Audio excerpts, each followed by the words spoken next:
যখন জুমার দিন আসে, এই জুমার দিনে যদি কোনো ব্যক্তি সকাল সকাল গোসল করে, আর্লি মর্নিং গোসল করে, গোসল করার পরে তার উত্তম পোশাকটা পরিধান করে, আর গোসলটা করে ফরজ গোসলের মতো, আতর সুগন্ধি খুশবু তার সামর্থ্য অনুযায়ী ব্যবহার করে, এরপরে পায়ে হেঁটে হেঁটে মসজিদে আসে, বাহনে চড়ে নয়, পায়ে হেঁটে হেঁটে। যদি আপনি অনেক দূরে থাকেন সেটা আলাদা কথা।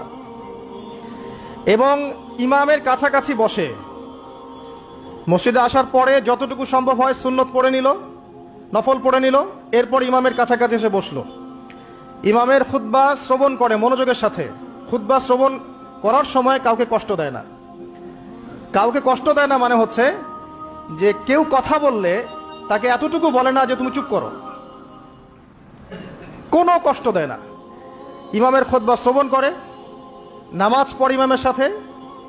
এই ব্যক্তির আমল নামায় নবী সাল্লাল্লাহু আলাইহি ওয়াসাল্লাম বলছেন যে প্রত্যেক পদক্ষেপের বিনিময়ে 1 বছরের নফল নামাজ আর 1 বছরের নফল রোজার নেকি লেখা হয়।